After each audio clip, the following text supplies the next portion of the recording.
Hi everyone, greeting of the day.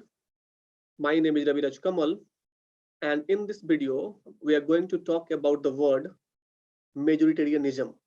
इस video में basically हम ये वर्ड जो आपको दिखाई दे रहा है मेजोरिटेरियनिज्म के बारे में जानने वाले हैं।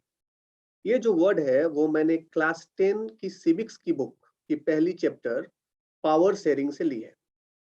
ओके, सो हिंदी में जो मेजोरिटेरियन का मतलब होता है वो होता है बहुसंख्यकवाद।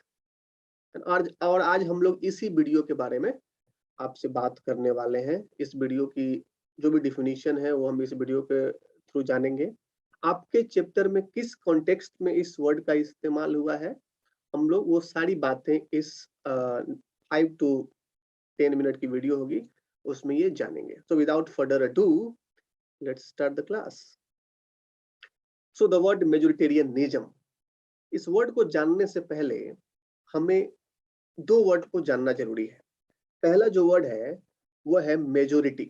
First word is majority. Majority, अगर मैं आपसे पूछूं कि मेजोरिटी का मतलब क्या होता है तो आप क्या बताएंगे, है ना? सोच लीजिए आप, फिर मैं बताता हूँ। मेजोरिटी मेजोरिटी का मतलब है ना? आप जो सोच रहे होंगे कि जो ज्यादा हो, लेकिन मेजोरिटी का जो टेक्निकल मतलब है वो है 50% प्लस 1। कोई भी नंबर, उसका आपको क्या करना है, 50% करना है एंड प्लस 1 कर दोगे तो क्या हो जाएगा, that is the simple definition of majority.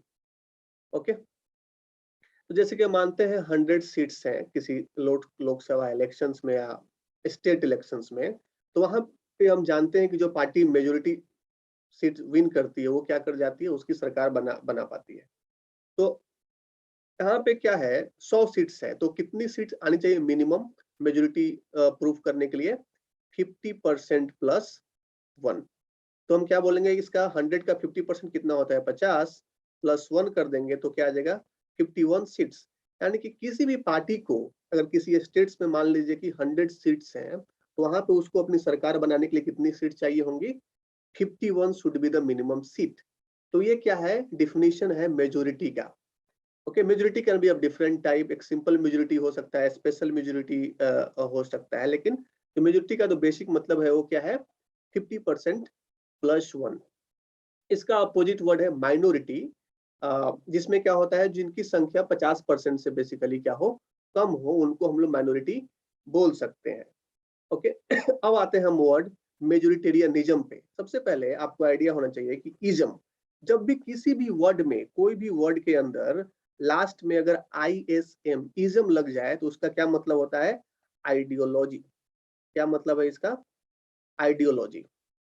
अब देखो मेजोरिटेरियनिज्म है क्या, हमको जानना पड़ेगा।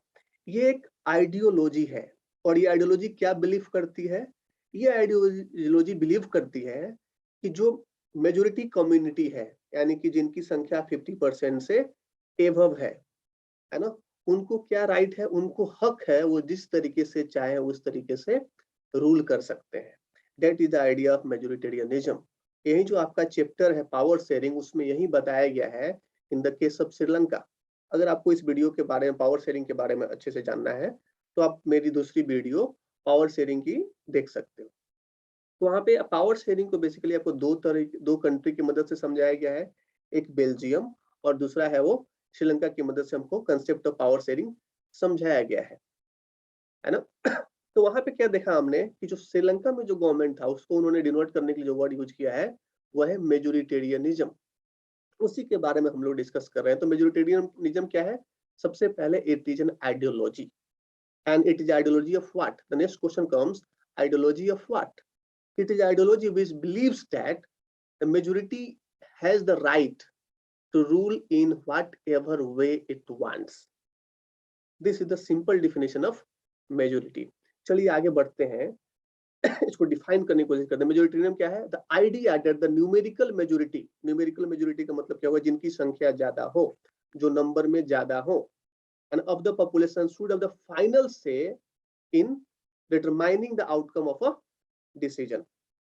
ओके, लाइट कट गई है इसके लिए आई एम सॉरी, मेरे चेहरे मैं आपको अच्छे से दिखाई नहीं दे पा रहा हूँ, but I don't want to stop this video, इसलिए मैं अभी कंटिन्यू कर रहा हूँ आपको। तो मेजोरिटेरियन में क्या है, एक आइडिया है। किस बात का आइडिया है? जो मानता है कि जिनकी संख्या ज्यादा है, जो नंबर में ज्यादा है, वो क्या कर सकते हैं, कोई भी डिसीजन मेकिंग में उनका क्या होगा, फाइनल से होगा, मतलब उनकी बात क्या होगी, फाइनल होगी।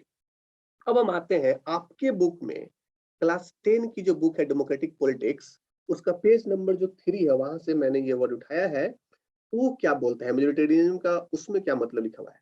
वो बोलता है it is a belief that the majority community should be able to rule a country in whichever way it wants by disregarding the wishes and needs of the minority।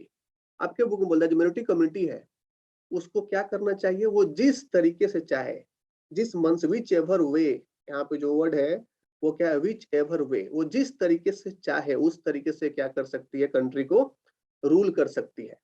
यहाँ तक कि अगर वो चाहे तो माइनॉरिटी कम्युनिटी है उनके wishes को, उनके विम्स को, वो जो भी चाहते हो उनको डिसरिगार्ड करके भी चाहे तो वो रूल कर सकती है। तो यहाँ पे हम देख रहे हैं, जो कहीं ना कहीं आप सोच रहे हो कि हमारा जो डेमोक्रेसी है वो भी तो रूल ऑफ मेजोरिटी है, वहां पे भी तो सरकार उसी की बनती है जो मेजोरिटी में होती है ना। जब हम मेजोरिटेरियनिज्म का वर्ड का इस्तेमाल करते हैं तो कहीं ना कहीं हम लोग क्या करते हैं, डेमोक्रेसी को एक निगेटिव टर्म में प्रोजेक्ट करने की कोशिश करते हैं, क्योंकि the word majoritarianism is a pejorative word है। ये क्या है, ये पेजोरेटिव। पेजोरेटिव का मतलब क्या होता है कि ऐसा कोई वर्ड या ऐसा कोई फ्रेज जिसका निगेटिव कनोटेशन हो, जिसका निगेटिव मतलब हो। हालांकि हम मानते हैं कि मेजोरिटेरियनिज्म क्या है, सही है ना, डेमोक्रेसी क्या है, सही है, लेकिन यहाँ पे हम क्या देख रहे हैं कि democracy is a form of government which is ruled by the majority. जहाँ पे क्या होता है, कोई भी सरकार, जैसे let suppose we take the example of BJP in our country, जो वो क्या है, अभी मेजोरिटी में है ना, उनको मैक्सिमम लोगों ने हो सकता है वोट देके जिता दिया हो, तो सिंस वो चाहे अगर, तो यहाँ पे भी चाहे तो, हालांकि अपने देश में ऐसा कुछ नहीं है कि मेजोरिटेरियनिज्म है, गवर्नमेंट सबकी बात सुनती है, और गवर्नमेंट का लोगो भी है, स्लोगन भी है कि सबका साथ सबका विकास। तो लेकिन हम अभी समझ रहे हैं श्रीलंका के कॉन्टेक्स्ट में, जो 1956 में जो श्रीलंका था, और कैसे वहां पे जो सिन्हला कम्युनिटी थी, वो मतलब गवर्नमेंट सर्विसेज में हर जगह उन्होंने क्या किया, सारी की सारी पदे जो हैं, सारी की सारी वैकेंसी है, सारी की सारी जो अपॉर्चुनिटी है, उन्होंने सिर्फ और सिर्फ सिन्हला स्पीकर्स को दी, और जो तमिल स्पीकर्स हैं उनके सारे विशेष विम्स को उन्होंने क्या कर दिया, डिसरिगार्ड कर दिया। ये आपको जानना जरूरी था। तो ये वहां पे हमने क्या देखा कि वहां पे क्या थी, सरकार आपके बुक में क्या बताने की कोशिश कर रहा है कि वो जो गवर्नमेंट का रूल था वो क्या था, मेजोरिटेरियनिज्म था। और वहां पे जो वर्ड है वो कैसा वर्ड है, वो पेजोरेटिव वर्ड है। तो पेजोरेटिव का मतलब क्या होता है ये भी आप जान लो, अ वर्ड और phrase that has negative connotation. Now एक और वर्ड वहां पे है कि टायरेनी ऑफ मेजोरिटी, इसके बारे में भी जानिए। टायरेनी, टायरेनी ऑफ मेजोरिटी का मतलब क्या होता है?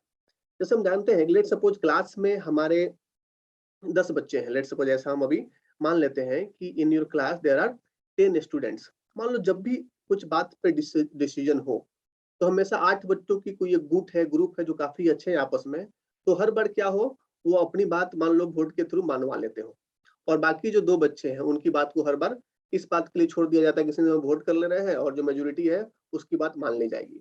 तो कहीं ना कहीं क्या है कि बाकी जो 2 बच्चे हैं उनके ऊपर क्या हो रहा है, कहीं ना कहीं अत्याचार हो रहा है, किस बात का, मेजोरिटी का, क्योंकि हर बार उन्हीं की बात मानी जा रही है जो क्या है, मेजोरिटी में है। और उस कारण से क्या हो रहा है, जो बाकी जो 2 बच्चे हैं जिनका कोई से नहीं है, एक तरह से हम बोल सकते हैं, और जिनकी बातों को हम सिर्फ और सिर्फ इस बात से हटा दे रहे हैं कि वो वोट में या जो डेमोक्रेटिक जो सिस्टम है उस कारण से वो पीछे रह गए हैं, तो उनको हम लोग क्या कर दे रहे हैं, उनकी बातों को नहीं सुन रहे हैं। तो कहीं ना कहीं क्या है, जो मेजोरिटी है उसका क्या है, वहां पे टायरेनी है, अत्याचार हो रहा है माइनॉरिटी पे। तो टायरेनी ऑफ मेजोरिटी का मतलब ये होता है, और ये वर्ड है जो पहली बार एलेक्सिस डे टोकेविल ने इसको क्वाइंड किया था। This is for today, thank you.